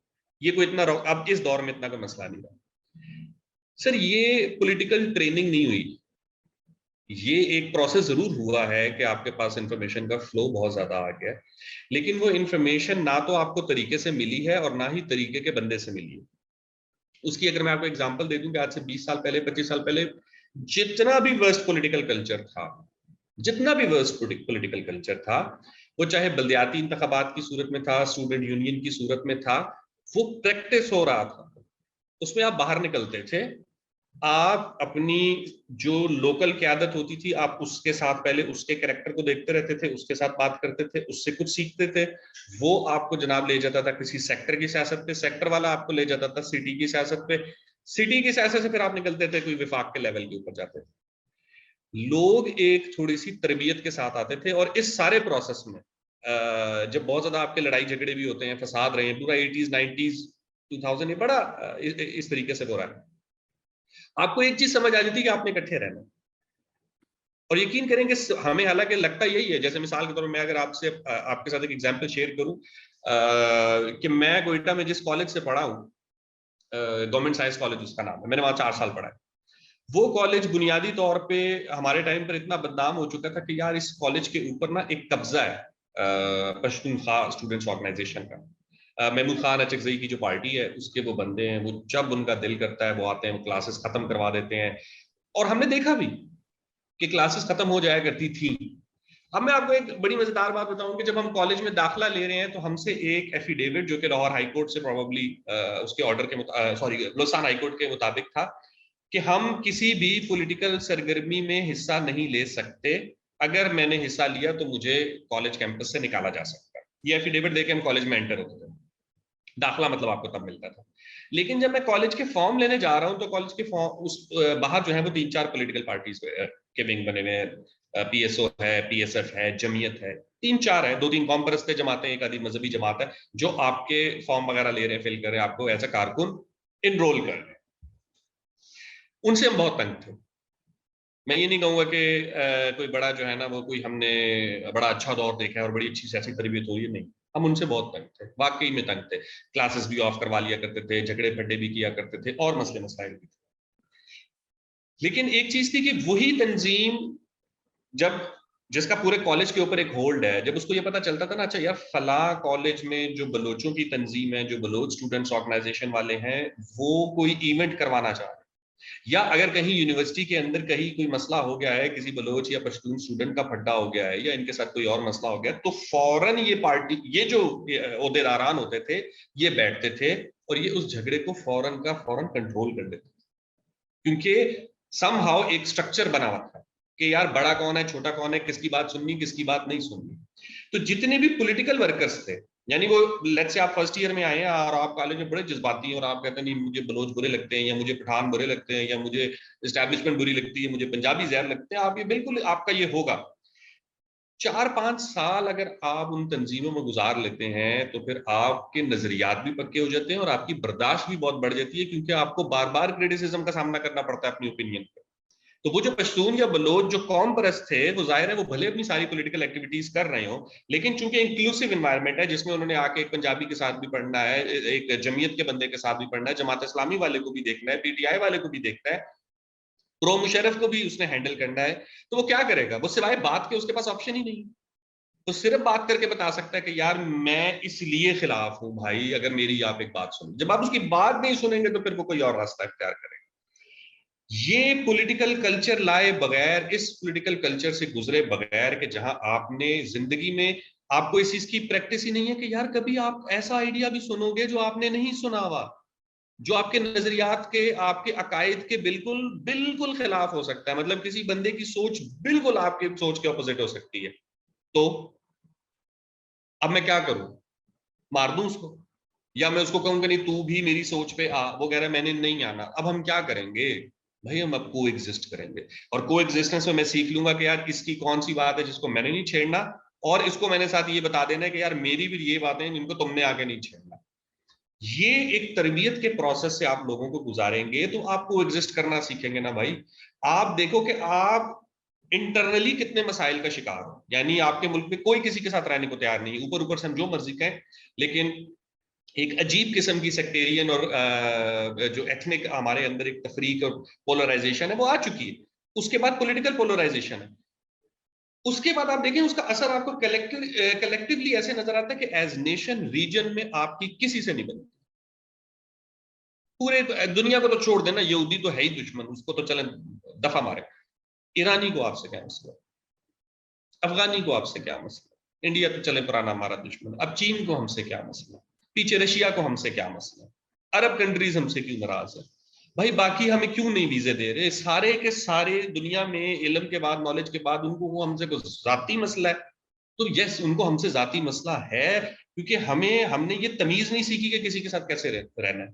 और वो अगेन वही वाली बात है, वो तमीज आपने एक तरबियत, एक प्रोसेस से दिखानी। जब आप इस प्रोसेस को फॉलो नहीं करोगे, इसमें देखिए सबसे एक और इंटरेस्टिंग चीज क्या है, जब आप इस पॉलिटिकल लोगों को ये सियासी तरबियत नहीं देंगे, आपके पास सियासी क्यादत का फुकदान रहेगा। अगर आप चाहते हैं कि पीपल्स पार्टी में बिलावल की जगह कोई और आए, तो हाँ, फिर बिलावल को यहाँ पे सिर्फ लॉ बना के हमें खुश करने की जरूरत नहीं है। बिलावल दिखाए कि सिंध में सियासी तंजीम और सियासी जो तंजीमों से वाबस्ता तलबा है वो महफूज है। उनके अब उधर उनके ऊपर गद्दारी के मुकदमे दर्ज हो जाते हैं। तो कोई क्या सियासी सियासत को प्रैक्टिस करेगा? वो सियासत को प्रैक्टिस ही नहीं करेगा तो भाई फिर आप ही रहोगे ना। फिर फ्यूडल ही रहेगा, फिर गद्दी नशीन ही रहेगा, फिर एक रिलीजियस स्कॉलर ही रहेगा। आपने अगर इनको हटाना है, दो ही ऑप्शन हो सकते हैं। या आप इनको हटाए बगैर इनको अपने नैरेटिव पे ले आए कि ठीक है तुम बेशक हमारे हाकिम रहो, लेकिन भाई जो हम चाहते हैं वो करो। या ये हो सकता है, या फिर आप उस प्रोसेस का हिस्सा बनो। और इन लोगों ने आपको उस प्रोसेस से दूर रखा हुआ है। बट इसमें अदिल भाई वही है ना कि ऊपर से रोज समझे पानी गिरता जा रहा है, गिरता जा रहा है। आप बाजार आ रहे हैं, आप रोज, हम टीवी पे जाते हैं, शिकायत करते हैं यार पानी गिरता है, हम गीले हो जाते हैं। पर कोई हम्म। ऊपर जाके ये नहीं देखता कि ये है कौन जो फेंक रहा है। जी। बड़ा आसान है डायनेस्टिक पॉलिटिक्स को गालियां देना। बट देखें, हम कहते हैं जी मुजीब ने पॉपुलर पॉलिटिक्स की, क्या हुआ? जुल्फ़िकार अली भुट्टो नहीं मानता। अज्यूम करें एक वक्त कि जुल्फ़िकार अली भुट्टो डायनेस्टिक पॉलिटिक्स में नहीं यकीन करता, पार्टी उसकी इंडिपेंडेंट चाह रही थी। क्या किया आपने? जो जुल्फ़िकार अली भुट्टो के साथ थे, वो जुल्फ़िकार अली भुट्टो से आपने तोड़ के उनकी अलग अलग पार्टियां बनवा ली, उनको आपने किंग्स पार्टी में शामिल कर लिया।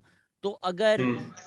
जुल्फ़िकार अली भुट्टो बोलते हैं यार ये खैर ने बड़ा परफॉर्म किया है, ये इसको दे दो पार्टी, पीपल्स पार्टी खात्मा हो जाता।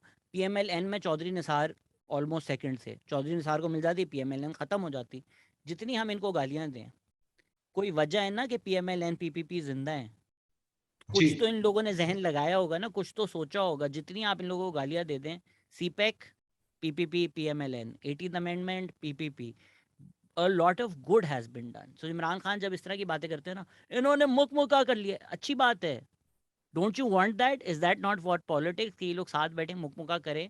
चार्टर ऑफ डेमोक्रेसी ये था कि भाई रूल्स ऑफ द गेम ये है, अब हम गेम खेलेंगे। अदिल भाई आप पॉज हो गए हैं या आप स्माइल कर रहे हैं?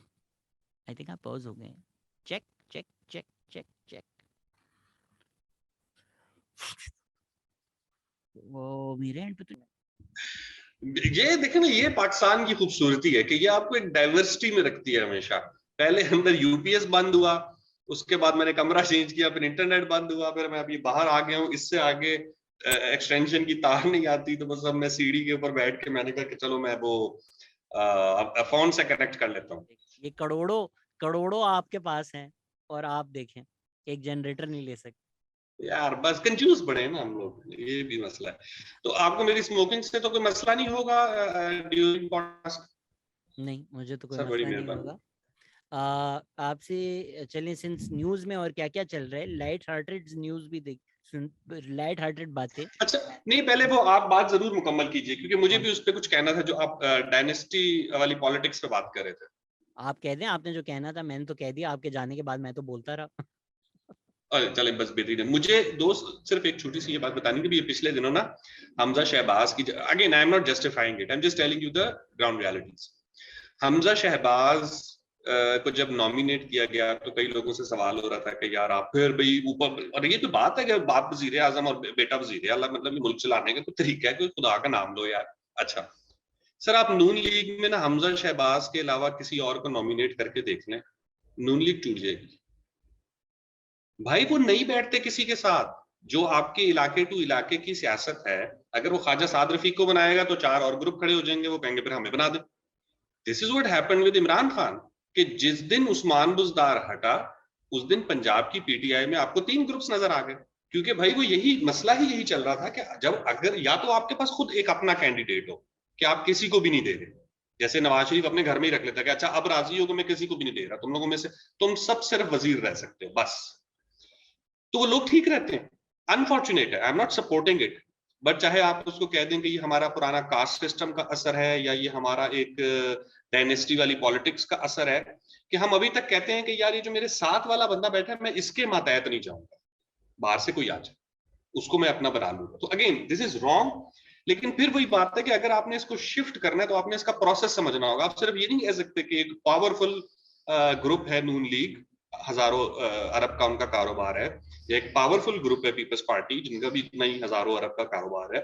ये दो एक इंपॉर्टेंट फिगर्स हैं, हिस्ट्री भी रखते हैं, काम की समझ भी रखते हैं, इंटरनेशनल रिलेशंस भी रखते हैं। इनको हटा के आप तीसरा कौन ला रहे हो?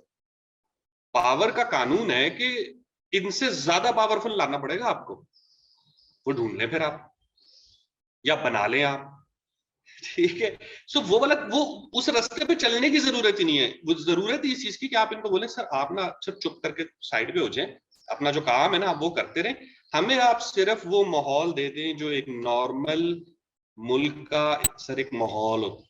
नॉर्मल मुल्क का माहौल, मैं कोई आइडियल बात, नॉर्मल मुल्क का माहौल ही होता है आप सर टैक्स पे करने जाएं, आपसे ना कोई फालतू सवाल ना करे, आपको ब्लैकमेल ना करे, आपको कहीं पे कोई सिक्योरिटी का कोई इशू ना हो रहा हो आपके मुल्क में। जिस अभी एक प्रोजेक्ट मिला हुआ मैं उसके ऊपर वो वर्किंग कर रहा था, 4 दफा पार्लियामेंट में एंटी टॉर्चर बिल पेश हो चुका है भाई। ये जेपीपी वालों ने एक चीज पिछले दिनों मेरे साथ शेयर की, 4 दफा बिल पेश हो चुका है कि पुलिस किसी को कस्टडी में टॉर्चर नहीं कर सकती। और ये बिल डिफरेंट पार्टीज ने प्रेजेंट किया है, यानी कभी पीपी ने किया है, कभी पीएमएल ने किया है, कभी पीटीआई ने किया है, बिल पास नहीं हुआ। अच्छा, ये नहीं होगा कि कल को बिल पास हो जाएगा तो मेरे ऊपर पुलिस में टॉर्चर होना बंद हो जाएगा, ये नहीं होगा, मुझे पता है बदमाश बदमाश ही रहेंगे, ताकतवर रहेंगे, लेकिन मेरे पास एक दरवाजा खटखटाने की ऑप्शन तो होगी ना। आप मुझे वो ऑप्शन भी नहीं देना चाहते। अगेन एक और एग्जांपल, जो अक्सर लोग कहते हैं कि यार आपको क्या ही मसला है पीटीआई के नैरेटिव से। पीटीआई के दौर में एक बिल आया था डोमेस्टिक वायलेंस के अगेंस्ट, उस बिल की जो तशरीह की गई बाज गुजरा की तरफ से और बड़े अहम सियासतदानों की तरफ से और हमारे मजहबी ग्रुप्स की तरफ से, कि एक लड़की अपने घर पे बॉयफ्रेंड बुलाएगी और उसका बाप उसको नहीं रोक सकेगा।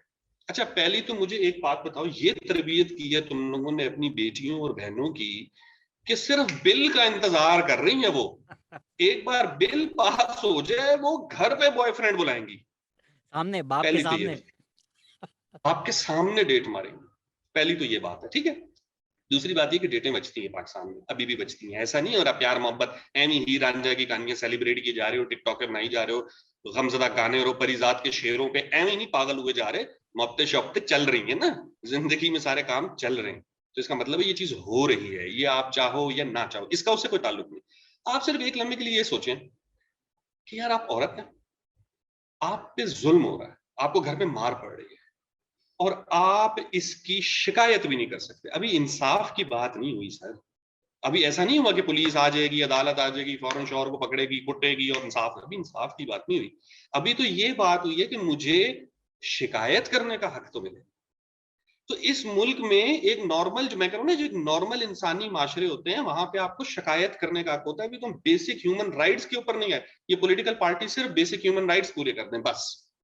हमें इनसे नहीं चाहिए, हम खुद, हम इनको पाल रहे हैं, इन्होंने हमें कहा रोटी कपड़ा मकान देना है यार, ये हमें आगे रोटी कपड़ा मकान देंगे हैं हमारे पैसों के ऊपर महलात बनाने के बाद। ये जो एवरीबडी है ना, इट्स नॉट एक्सक्लूसिवली एवरीबडी, कि वो हमारे ऊपर, क्योंकि इनका वो, हमारी पॉलिटिक्स का वो ही बन गया ना कि एक एहसान वाला, कि हम अगर वो नवाज शरीफ के मोटरवे बनाए यार, उसने पब्लिक मनी से बनाए। अच्छा, मोटरवे किसी हुकूमत का, आपका पता है, बनाने का काम ही नहीं है, एक इदारा आपने बनाया वह वो बनाता है, उस इदारे का अपना बजट है, वो एक अपनी प्लानिंग प्रेजेंट करके दे देता है कि सर आप इतनी सड़कें बनाएंगे तो इन सड़कों से आपको इतना फायदा होगा। हाँ, हुकूमत आके उस जगह बजट उनको दे देती है, जेब से थोड़ी देती है। मतलब नवाज शरीफ और शहबाज शरीफ तो ऐसे मेट्रो का वो मतलब लेते हैं ना कि जैसे बिल्कुल इन्होंने अपनी जेब से, या पिछले दिनों कह रहे थे शरीफ शुगर मिल्स की चीनी जो है ना वो 70 पे मिलेगी। भाई तुम हुकूमत हो, तुम्हारा काम प्राइस कंट्रोल करना है, अपनी शुगर मिल से चीनी 70 की बेचनी है तो नीचे जाकर वैसे ही बेच दो। लेकिन वो अपर हैंड वाला जो हमारा तस्वुर है ना कि सियासत में बस हमारा हाथ ऊपर रहे, ये हमसे मांगते रहे, हम इनको देते रहे, कभी हम इनको लैपटॉप दे दें, कभी हम इनको नौकरी दे दें, कभी हम इनको रोटी कपड़ा मकान का नारा दे दें, कभी इनको कहें ओ यार सब कुछ है, चलो अमेरिका को जाके जरा सीधा करके इट्स के कुछ भी नहीं है हमारे पास। इतना ज्यादा आपने आवाम को गुलाम रखा हुआ है कि जब भीख भी यस। मिलती है ना, that also count for something. अभी जिस तरह हम पहले फ्यूल सब्सिडी की बात कर रहे थे, मेट्रो पे कितनी गालियां पड़ी, मुल्क का पैसा जला रहे हो, सब्सिडी दे रहे हो, सब्सिडी पे चला रहे हो, प्रॉफिटेबल नहीं है, गालियों पे गालियां। अब अमीर पेट्रोल कौन इस्तेमाल करता है? ठीक है, गरीब लोग भी इस्तेमाल करते हैं, बट एक बाइक जा रही है, एक गाड़ी जा रही है, ज़्यादा पेट्रोल कहाँ डल रहा है? या अगर बिजली बनती है, ज़्यादा बिजली कौन इस्तेमाल कर रहा है? तो मुल्क का दिवालिया निकलने वाला है फ्यूल सब्सिडी पे, जिसका अमीर को फ़ायदा हो रहा है। इनके जी पास है एहसास डेटाबेस, इनके पास है बेनज़ीर इनकम सपोर्ट डेटाबेस। चाहते तो पहले दिन बोलते ठीक है जी फ्यूल हो गई है अब 300 की, और उसको ऑफसेट करने के लिए उसका इंक्रीज, हम जो सारे हमारे पास डेटाबेस पहले से बना हुआ है कोविड के दौरान, इनको हम हर महीने 10-10 हज़ार एक्स्ट्रा दे रहे हैं। वही फ्यूल सब्सिडी जो बिलियंस में आप दे रहे हैं। मतलब ये कोई जी इमेजिन कर सकता है कि आप अगर गाड़ी में जाकर लीटर 20 लीटर डलवाएं, इस वक्त आप गाड़ी में जाके अगर 20 लीटर पेट्रोल डलवाएं, गवर्नमेंट उसके 1,000 रुपए दे रही है। ये कहीं कोई दुनिया में सेंस बनता है? जाके सोचें कितने लीटर पेट्रोल गाड़ियों में डलता है हर दिन पाकिस्तान का। पर लीटर ट्रू। 30 से 70% गवर्नमेंट उसमें पैसे दे रही है। मुल्क का दिवालिया निकलने वाला है, लेकिन ये सब्सिडी रिवर्स नहीं हो सकती, क्योंकि अगर कल पीएमएलएन ने अनाउंस कर दिया पेट्रोल जी 50 रुपए महंगा है, पीटीआई गालियां देगी उनको, आर्मी उनकी गवर्नमेंट गिरा देगी। और इस एलीट पॉलिटिक्स की वजह से आप और मैं सफर कर रहे हैं। बिल्कुल है। सब्सिडी का क्या फॉर्मूला है? मतलब एक आपने टोटलिटी पे लगाना है यार, हम फ्यूल पे सब्सिडी दे रहे हैं, हम गंदुम पे सब्सिडी, ये टोटलिटी पे कौन सी सब्सिडी लगती है? भाई सब्सिडी लगानी है आपने, वही बात है, एहसास कार्ड बनाए हैं आपने, बिजली आपके मुल्क में चोरी होती है, आप प्रीपेड कर दें, सिंपल इज दैट। मैं 1,000 रुपए की बिजली ले आता हूँ, बस ठीक है। जो नहीं 1,000 रुपए ले रहा आप उसको ना दे बिजली, खुद ही पता चल जाएगा कि भाई कहाँ यूज हो रही है, कितनी यूज हो रही है, कौन चोरी कर रहा है।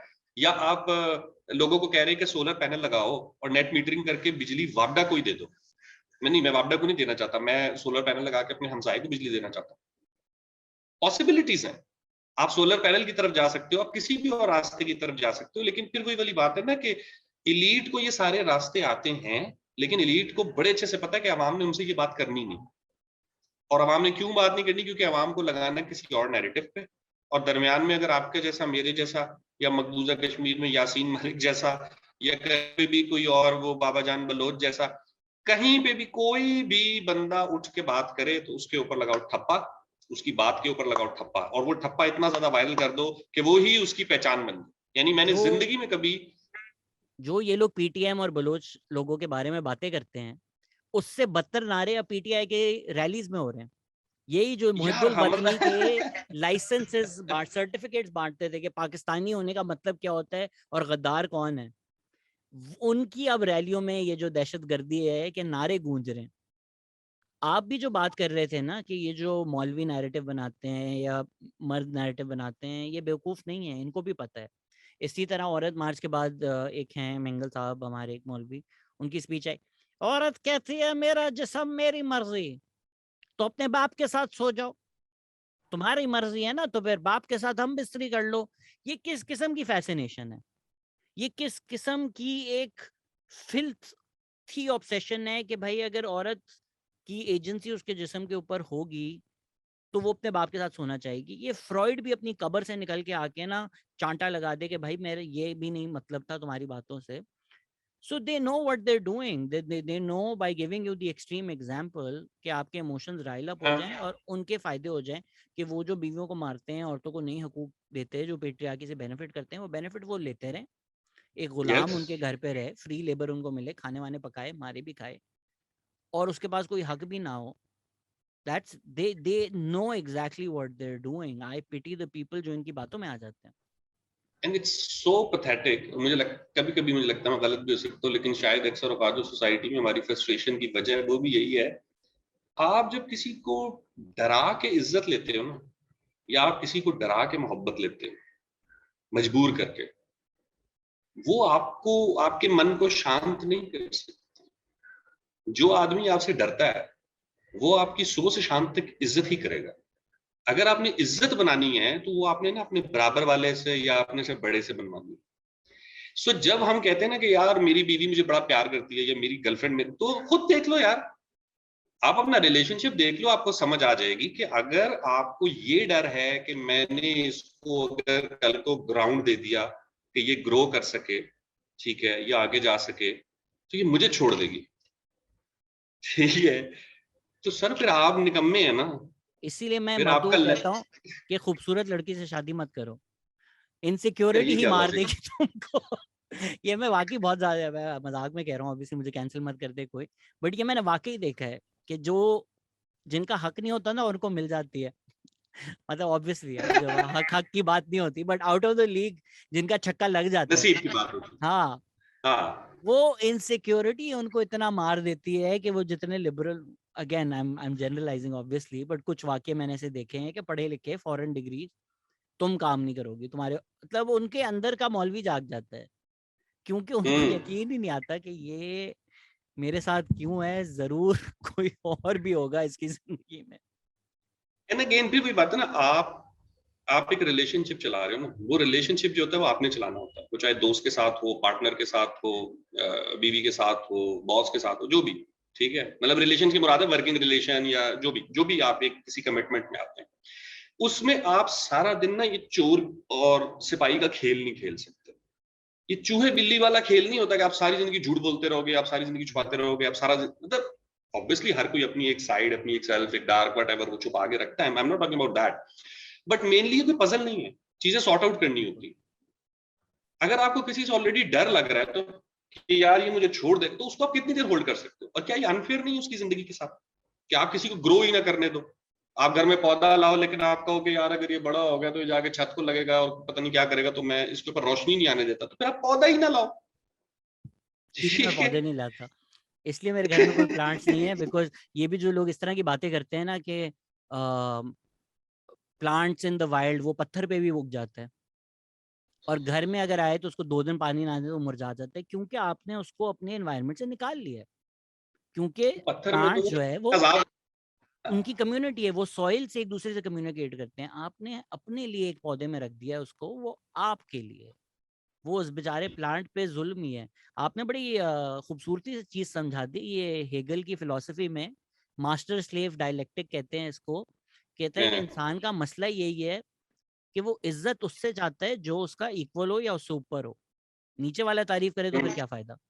आप चाहते हो ना बॉस हाँ। तारीफ करे, प्यून आपको बोल दे गुड वर्क, आप बोलो बकवास। लेकिन जब कोई हाँ। आपकी कॉन्स्टेंटली तारीफ करता है, फिर वो आपका मास्टर रहता नहीं है, फिर आपको वो स्लेव ही लगने रहता है कि यार ये तो रोज है, ये तो रोज का है। हाँ। हाँ। फिर हाँ, आपको बिल्कुल। उसकी इज्जत और उसका प्यार बर्दाश्त नहीं होता, फिर आपको कोई और मास्टर चाहिए होता है कि ऊपर से आपकी कोई तारीफ करे, और इसी सर्कल में जी। इंसान अपनी जिंदगी सैडनेस में गुजार देता है। तो इसीलिए आप लोगों को बराबर आने दें और इस फियर से बाहर निकलें कि अगर किसी को कंप्लेन करने का हक होगा तो वो फौरन डेट मारेगा। पाकिस्तान में अभी भी जो ज्यादातर डेटें बचती हैं, यकीन करें वो लड़कियों के कॉन्फिडेंस पे बचती है, उसमें लड़के का कॉन्फिडेंस नहीं होता। ये तो आपने ये मैं खलील और बता रहा हूँ। रहमान कमर जैसी बात की है कि मर्द के पास मना करने की कुव्वत ही नहीं है। नहीं नहीं नहीं, मर्द जो है ना, बुनियादी तौर पे डरता है। उसका हौसला ही तब बनता है अगर उसको लड़की कहते हैं ना कि हाँ मैं मिलने आ रही हूँ या मुझसे आके मिलो, तो उसका हौसला होता है कि ओके। वरना उसको पता है ना कि किस किस्म का माहौल है हमारे माशरे में, होगा क्या। इन दी एंड उसको ये सारी चीजें बट पता है ये कि कॉन्फिडेंस सिर्फ कंसेंट मांगने में ये खौफ है। कंसेंट के जी बगैर जो मर्द यहाँ पे करते हैं उसमें उनको कोई खौफ नहीं आता। नहीं। बात कर लो, पूछ लो तो फट जाएगी, बट हाथ लगा के भाग जाओ उसका कॉन्फिडेंस है। मतलब हम अब ये कहते हैं हाँ, दोस्त मुल्क, पूरा अर्तुगरुल हमने पूरे मुल्क को दिखाया, प्राइम मिनिस्टर ने दिखाया, उन लोगों ने हमारी वीजा रिस्ट्रिक्शंस लगा दी क्योंकि हमारे मर्दों को हर औरत में टर्की जाके हलीमा सुल्तान नजर आनी शुरू हो गई। नहीं हलीमा नजर आती तो कोई बात थी, वो तो सड़क किनारे खड़ी हुई लड़कियों को देख के कह रहे हैं कि मुझे तो भूख लग गई है। इमेजिन, मतलब यूं करके वीडियो बना रहे हैं। एक टर्की बंदे इन की मैं टर्की। इवन देख, हाँ एक बंदे की मैं देख रहा था, अंकल से थे कोई पेंडू से, और वो एक लड़की, मैं जज नहीं करना चाहिए लेकिन खैर, एक लड़की ना वो गिटार पे सड़क किनारे गाना गा रही थी, ओ ये और मैंने वो भी उन्होंने देखा। इस तरीके इट्स माय फ्रेंड। से यार वो लड़की कह रही, मतलब आपको नजर आ रहा है कि वो लड़की बड़ी, उसकी तो कम से कम बेटी की उम्र की होगी, वो छोटी सी थी। ठीक है, वो कह रहा है मेरी दोस्त है गाँव, मतलब आपको क्या समझा, पीछे पाकिस्तान वाले यकीन कर लेंगे कि दिनाल का मतलब नजर आ रहा है कि सड़क पे खड़ी लड़की के साथ तुम जाके कर रहे हो। ठीक है, और वही वाली बात है, क्योंकि हमारे यहाँ मुल्क में ये चीजें नॉर्मलाइज हैं। हमें लगता है कि आप सड़क पे चलती हुई किसी भी लड़की को छेड़ सकते हैं। क्यों आई सड़क पे, मतलब हो सकता है वो बाप की दवाई लेने निकली हो, लेकिन क्यों आई सड़क पे। ठीक है, रिलीजियसली हमें पता है कि जी औरतें मस्जिद में जाके नमाज भी पढ़ती थी, तो मस्जिद कहाँ होती थी, घर से बाहर होती थी ना। तो औरत जाती थी मस्जिद में जाके नमाज पढ़ा करती थी, तो इसका मतलब है कि अगर आप वैसे, तो जब अपनी हिस्ट्री में चले जाते हैं और ओरिजिनल प्रिंसिपल में चले जाते हैं, तो वो तो फिर किसी और माहौल की बात हो रही है भाई। आपने जो माहौल पैदा किया है वो तो इंतहाई घटिया माहौल है कि वो आज नमाज पढ़ने भी नहीं जा सकती, बाजार भी नहीं जा सकती, दवाई लेने भी नहीं जा सकती। अच्छा एक और चीज, हम लोग अपनी बहनों से बेटियों से बड़ा इसमें प्यार अगर मैं करते हैं। सिर्फ एक लाइन ऐड कर दूं, एक ऐसे मुल्क में जहां हजरत Ayesha rode a camel to war, she led a जी, वॉर, वहां पे औरतों को गाड़ी चलाने की इजाजत नहीं थी। तो अगर अब हम ये कहते हैं कि एक ऐसी औरत जो पूरी is the mother of the entire Umma, is we should follow, we should emulate, it's the most respectable out of everybody, उनको आप एम्यूलेट नहीं कर सकते। She can lead an army to war, और बट ये भी कि गाड़ी कौन गाड़ी लोग नहीं थे, चला अब ये सकती। भी जिन्होंने, जिन, जो हमारी सारी हिस्ट्री है, हम जिन नामों के साथ जिनको बड़ा अदब एहतराम, वही लोग थे ना। यानी they actually chose a woman as their leader. जी। उन्होंने कहा, ये तो नहीं है कि नहीं कहा, हम हमारे रिलीजन में बेतहाशा जो रेफरेंसेस हैं वाकयात के या अहकामात के, वो हजरत बीबी आयशा से आ रहे हैं। सो आपने तालीम भी हासिल की है उनसे, आपने उनकी क़यादत में जंग भी लड़ी है, लेकिन आप नीचे कह रहे हैं नहीं, अब ये पॉसिबल नहीं है कि कोई इस तरीके से परसू भी करे। इसमें किसी ने बहुत अच्छी लाइन बोली थी कि in a religion that was funded by a woman, उसके फॉलोअर्स कहते हैं कि औरत की कमाई हराम है। यार देखें, अफसोस की बात, कितनी बड़ी अफसोस की बात कि बताएं। ये बात एक तमाचा है हमारे मुंह के ऊपर कि यार आपने ये बात ही कह देना कि यार मतलब कमाई ही हराम है। तो पाकिस्तान में इस वक्त बेतहाशा सिंगल मॉम्स हैं, और चले सिंगल मॉम्स के अलावा भी जो वर्किंग वुमेन है, जो अपने घरों को पाल रही हैं, कंट्रीब्यूट कर रहे हैं, उनके ऊपर जितने लोग पाल रहे हैं, आप उनको इस गिल्ट में डाल रहे हो, चाहे वो बेचारे की मजबूरी की वजह से हो या चले उस लड़की के हुनर की वजह से हो। लेकिन आपने कितना बड़ा एक अजीब क्रिएट कर दिया है कि यार अगर मेरे घर में मेरी बीवी की, बहन की या माँ की कमाई आ भी रही होगी, तो मुझे एक शर्म आनी चाहिए उसके ऊपर कि मैं क्यों नहीं कर रहा। कंदील को मारा है इस बारे पे, इस बात पे कि अगर उसको उसके, अगेन एलिजिडली जो भाई ने मारा है, मुफ्ती कवि के कहने पर या जिसके भी कहने पे, एलिजेडली मुझे सू मत करी कीजिएगा किसी भी बारे में, वो यही है ना कि भाई तुझे इज्जत नहीं आती, तेरी बहन की खाता है, तू बहन की कमाई खाता है, बहन की कमाई खाता है, तो इज्जत नहीं आती, आ गई उसको एक दिन इज्जत। और फिर बाकी जो पूरा इंटरनेट है वो सो गया कि यार देखो बहुत बुरा हुआ। जिन्होंने इज्जत जगाई थी वो चैन की नींद सो गए, जिसकी इज्जत जागी उसने वो काम कर दिया। हाँ? और आपने बेसिकली तो उनकी पूरी फैमिली बर्बाद की ना। अब अगर लेट्स से उसके पेरेंट्स जाते हैं और वो अपने बेटे को छुड़ा के ले आते हैं, जो कि उन्होंने प्रोबेबली उसको वो माफ भी कर दिया था, तो ऑब्वियसली बेटी उनकी जा चुकी है, बेटा उनका मर्डरर है, लेकिन चूंकि इलाके में गैरत के नाम पे कत्ल करना कोई तरीके से क्राइम कंसीडर नहीं होता और माफ कर दिया जाता है, तो ये उनके पेरेंट्स के लिए ये डिसीजन लेना कोई इतना मुश्किल भी नहीं है। प्लस अगर उसके बच्चे बच्चे हैं तो उन्होंने यही फ्यूचर सोचना कि यार अगर वो भी मर गई, ये भी जेल चला गया, तो पीछे घर बार हमारा ये सब निजाम कैसे चलेगा। सो आप वही वाली बात है ना कि यार हम लोगों ने उस वक्त भी उस केस को इन ग्राउंड्स पे देखा ही नहीं। जब मीडिया उसके घर जा रहा था, उसके घर की तस्वीरें दिखा रहे हैं, उसके पुराने शौहर के बारे में बात कर रहे हैं, उसके भाई की फैमिली के बारे में बात कर रहे हैं, तो वो उस एरिया में कर दिया ना लोगों ने, उसकी गैरत जगाई। सफर इन दी एंड कंदील बलोच ने किया, कंदील बलोच का भाई जेल गया, सफर उसने किया अपने क्राइम के ऊपर, और जो उसकी फैमिली उसने सफर किया। बाकी सबके लिए सिर्फ चस्का था कहानी कि जी आपने कह दिया हाँ मार दी और मर गई और बाबा ठीक है। आपके लिए किसी इंसान को ऐसे कर देना, मतलब वही वाली बात है, अगर चले कोई गलत भी है जिंदा रहने दो यार, अभी है, क़यामत है, कोई रब के ऊपर तुम्हारा ईमान है, वो है, वो ले लेगा हिसाब उसने जिससे जैसा लेना होगा। नहीं तो तो उसका अगर उसका रिलीजियस ग्राउंड्स हैं, आपको एक चीज गैर इस्लामी लगती है, क्या आपको गैर इस्लामी काम करना चाहिए उसको रोकने के लिए? ये कहाँ इजाजत है? ठीक है, मतलब आप आर्ग्यू कर सकते हैं जो भी कंदील कर रही थी वो रिलीजियस है या नहीं, ये आप आर्ग्यू कर लें। मर्डर तो गैर इस्लामी है ना, ये तो सबको पता है, मर्डर की तो कोई गुंजाइश नहीं है, ये तो बार बार लिखा गया है। हाँ? तो आपका जुर्म की क्या? अपनी सजा मुतय्यन है ना, जुर्म की अपनी सजा मुतय्यन है, उसका अपना निजाम मुतय्यन है। आपको और मेरे को या किसी को भी अपने हाथ में कानून लेके फैसला करने का इख्तियार तो है ही नहीं। अगर है तो अगेन फिर वही वाली बात है कि वो लाके दिखा दें कि भाई फिर तो रियासत का और खिलाफत का, हुकूमत का, सियासत का, किसी भी चीज का फिर वो तसव्वुर ही ढह जाता है। अगर आप इंडिविजुअल ग्राउंड्स के ऊपर ले जाते हैं decision making is always done collectively. आपको ये सिंबल बनाते हैं जिसके थ्रू फैसले होते हैं। सो वो आप एक निजाम भी बना लेते हैं आईनी और पार्लिमानी, फिर आप कहते हैं हमने इस पे नहीं चलना। आप एक मजहब भी प्रीच करते हैं लेकिन आप कहते हैं हमने इस पे नहीं चलना। तो वो ऐसे फिर बंदे का फिर यही फिर उस माशरे का यही हाल है, फिर वो है जो हम देख रहे हैं सारा दिन। और हमें हमारे ऊपर ये प्रेशर है कि आप पाकिस्तान का सॉफ्ट इमेज क्यों नहीं करते। देख लें आप अपने पाकिस्तानी टेलीविजन, मुझे तो मैं तो अब इस बात से मुत्तफिक हो गया, पाकिस्तान का सॉफ्ट इमेज दिखाओ, ढूंढ के लाओ लेकिन मुझे नहीं पता, अब लेके आओ, मैं हूँ अब ना, लेके मैं आओ, देखे दिखाओ ना सब। कितना कडली सा आदमी हूँ, इतना अच्छा। मुझे अक्सर लोग कहते हैं कि यार तुम तो बुराई करते हो। मैं तो भाई इस पॉडकास्ट के वसीले से शायद लोगों को पाकिस्तान से इश्क हो जाए।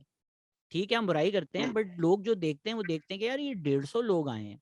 हम तो पाकिस्तान में समझते थे सिर्फ जंगजू बम्बार बैठे हैं, जैद हामिद बैठा है। ये 150 लोग आए हैं, कोई जी ड्रैग क्वीन है, कोई एक्टर है, कोई पोएट है, कोई ये कर रहा है, कोई लेफ्ट की तंजीम चला रहा है। उनको एक आइडिया होता है कि ये एक मुल्क है, इसमें आपको पूरा स्पेक्ट्रम नजर आता है। ऐसे ही सब इधर उधर दूर दूर बैठे हुए हैं, ग्रुप्स में हैं, क्या कहते हैं क्लस्टर्स, जी जी नहीं क्लस्टर्स नहीं कहते, क्लस्टर्स कहते हैं कि जी उसमें पॉकेट्स में हैं। जी लेकिन वो जब इसी अगेन फिर वही बात है ना, कोई जगह चाहिए जहां पे कनेक्ट कर सके, वो चाहे पॉलिटिकल प्लेटफॉर्म हो जाए या मीडिया का प्लेटफॉर्म हो जाए या आर्टिस्टिक कोई चीज हो जाए। मंटो साहब के बकौल के सिनेमा में तो किसी का कोई मजहब कोई जात कुछ नहीं होती, सिनेमा में सारे ताजबीन होते हैं ना, तो बड़ी अच्छी जगह सिनेमा प्लेटफॉर्म है ना एक। बिलाल बिलाल डिपेंड करता है सिनेमा में किस तरह की मूवी लग रही है, क्योंकि अगर कोई और मूवी लगे तो उसके बारे में तो फिर ये भी शेयर हो सकता है कि एक ही सफ में खड़े हो गए महमूद और अयाज के। यार आप मुझे 1 मिनट देते हैं, तेरा जी सर, एक गेस्ट बाहर मौजूद है, मैंने ले आऊं। ले आए, ले आए। बल्कि बिलाल सोए हुए थे, ये क्या मजे का ऑफिस है, कोई सो रहा है, कोई चिल कर रहा है। बत्ती के लिए और अल्हम्दुलिल्लाह बस जितना को काम है मयसर वही कर रहे हैं, तो नींद का भी मौका मिल ही जाता है। चलें यार कोई लाइट हार्टेड बात करें, फिर मेरी अगली मीटिंग भी स्टार्ट होने वाली है। अच्छा, आपका उस बारे में सिंस हम बात कर ही रहे हैं कि पाकिस्तानियों को औरतों से कितनी नफरत है, एक हमारी कौम की बेटी 19 साल की जो फेमस हो गई, पार्टी हो रही है, उनको गलती से बुला लिया जैबिस ने, ठीक है। एक तो लोगों ने मुझे इतना बोला कि यार ब्रो दनानीर ने ऐसा क्या किया है कि उसको इतनी अच्छी जगह बिठाया। बाद में मैंने देखा जैबिस था, अच्छी जगह थी भी नहीं। तो फिर एक पैनल हो रहा है डिजिटल स्टार्स पर, उस पे लोग तनकीद कर रहे हैं कि आपने इंटेलेक्चुअल्स को क्यों नहीं बुलाया, दनानीर को क्यों। भाई वो डिजिटल स्टार्स पे डिजिटल स्टार्स ही बैठेंगे ना, और कौन बैठेगा। आपकी क्या राय है जो ये एक ऑनलाइन विट्रियोल और हेट आया कि क्यों क्यों दनानीर को बुलाया जैबिस ने? मैं ये राय देना चाहता हूँ। मैं पिछले दिनों एक नज़म लिखना चाह रहा था, मुझे क्यों बुलाया। जैसे नवाज शरीफ साहब को निकाला था तो मुझे क्यों बुलाया के ऊपर, और उसकी रीजन ये थी कि मुझे भी बहुत सारी जगहों से ऐसे वो इनविटेशन आए थे कि मैं हमेशा ये पूछता था कि आप मुझे क्यों बुला रहे हैं, मैंने ऐसा क्या कर दिया। मैं बस आपकी वीडियो भी होगी अब पॉज जी, चेक अब आ रही है ठीक, आवाज आ रही है, वीडियो नहीं आ रही, चेक। अच्छा मुझे तो आ रही है सही। चल तो आवाज तो आ रही है ना, काफी लोग ऑडियो भी सुनते हैं, so let's just keep talking जी। सो देखें अब आ रही है जी जी, आवाज तो आ रही है, तो इनफैक्ट जो वीडियो आपके कहाँ चली मेहमान हैं गई। उनकी भी आ रही है जी। लेकिन बदलालम में से वीडियो यहाँ से मुझे तो दोनों नजर आ रही हैं। चलें बिस्मिल्लाह कह रहे हैं। आई थिंक फिर आपकी मीटिंग भी है आज, हाँ जो ये ये कह इंटरनेट रहा इश्यूज हैं जी। जी, अब जहाज आ रहा है। जी जी जी जी तो मैं ये कह रहा था कि देखें, मुझे बहुत सारी जगहों पे कहा गया कि आप अपना वो हमारी कोई महफिल है वहां पे आप आ जाएं, कहीं पे शायरी का कोई इवेंट है या कोई और इस तरीके से। और मैंने उनसे यही कहा कि मैंने ड्रामे में जरूर एक शायर रोल किया है, मैंने अभी तक कोई किताब नहीं लिखी शायरी की, तो एक नज़्मों के अलावा मैंने कभी कोई चीज पोस्ट भी नहीं की। पाकिस्तान में बेतहाशा अच्छे शायर हैं जिनको मैं जानता हूँ, बेतहाशा अच्छे अदीब हैं, और वो अब जो हमारी माशाल्लाह जनरेशन है वो दो दो तीन तीन जबानों में शायरी करने की अहलियत रखती है, यानी वो अपनी मादरी जबान में भी कर रहे हैं और उर्दू में भी कर रहे हैं, और उनका इल्म भी है, उनका अबूर भी है। आप उन्हें क्यों नहीं बुला लेते? तो मुझे थोड़ा गिल्टी फील होता था कि आप मुझे बुला रहे हो, लेकिन हमें फिर वही वाली बात है कि जो लोग इवेंट ऑर्गेनाइज कर रहे होते हैं वो कई चीजें देख रहे होते हैं। सो एक पब्लिक फिगर हो, फेमस होना, इस चीज को तो पीछे डालें ना कि दाना नीर एक डिजिटल स्टार है, स्टार्स तो 1000 होंगे, ठीक है, डिजिटल में भी। तो अब अगेन अगर चले आप कहते हैं कि उसकी वो पारी हुई एक चीज को बाहर निकाल भी दे, जो ओवरऑल बाकी की भी कम्युनिटी से आप करेंगे तो बोलेंगे उसको क्यों बुला लिया, मूरू को बुला लेते, मूरू बड़ा अच्छा है, जुनेजो को बुला लेते, जुनेद अकरम को बुला लेते। तो ये जो डिबेट है ना, बात फिर वही आ जाती है कि कोई ऐसा नहीं होगा कि बिल्कुल इररेलेवेंट ही बुलाया जाता है। जो बुला के लाते हैं या जिनका भी वो होता है, उनके अपने भी कुछ मकासद होते हैं, उन्होंने भी देखना होता है अच्छा किस बंदे की रीच है। प्लस अगर किसी की एक मीम वायरल हुई है, इसका मतलब ये नहीं कि उसने जिंदगी में और कुछ नहीं किया। आपको उसकी एक मीम जरूर पता है, जिंदगी में कोई 8-10 चीजें और भी हो सकती हैं। मतलब कल को आपको हो सकता है पता चले कि मेरा, जैसे लोग भी कह रहे हैं तुम जाओ जाके बस संगे माँ में आते पीछे, तो यार मेरे पास एक मास्टर्स की डिग्री भी है भाई, मैं पब्लिक एडमिनिस्ट्रेशन में मास्टर्स भी कर चुका हूँ, मैंने साइंस भी पढ़ी हुई है। मैं ये नहीं कह रहा कि मैं बहुत कमाल की है, लेकिन एक आम शहरी होने के नाते, मतलब मैं आम शहरी की उस पर भी बात कर सकता हूँ politically, but I do have some background, ठीक है, कुछ थोड़ी बहुत स्टडी की भी है मैंने। अब आपने सिर्फ मेरा ड्रामा देखा और ड्रामे में आपने मुझे एक कैरेक्टर में देखा मैं भांग बना रहा हूँ, अब आप मैं बस भांग ही बना रहा हूँ, तो ये आपका मसला है दिल भाई, भाई, मैं मुझे भांग नहीं भी बना पिलाई यार लूंगा। आज तक आपने इतनी, मतलब मैं तरस गया, मुझे नहीं पिलाई गई आज तक। सिंधी, हाँ सिंधी यहाँ पे भंग हम पिलाएं, कैसी बात करते हैं आप? मैं आऊंगा सिंध, फिर हम खुद जाके आप आए, अंदरून में कहीं जो है ना। मेरे ख्याल से आपके इंटरनेट ने भी जवाब दे दिया, दिल तो बिल्कुल भी नहीं भरा। हम तो चाहते थे 4 घंटे हो आज की पॉडकास्ट, पर आपके मेहमान भी आ गए हैं, इंटरनेट ने भी जवाब दे दिया है। तो मेरे ख्याल से इसको किसी और दिन करते हैं, या तो आप कराची आए तो अब स्टूडियो में बिठा के करते हैं। यार आप स्टूडियो में लो यार, बोलो मुझे, मैं आ जाऊंगा, मैं दिन पे आ जाऊंगा यार, बस मेरे साथ दिन कर लो, तो मैं कराची आता हूँ, फिर बैठ के करते हैं। डन सर, पूरी जो हमने एक सीरीज प्लान की है उसको करते हैं। आज इतने मसले के बावजूद जितना हम कर सके। हाँ, थैंक यू सो मच। चले, बहुत शुक्रिया, थैंक यू। बहुत शुक्रिया, always a pleasure talking to you. Thank you everyone and thank you everyone for listening. अल्लाह हाफिज़।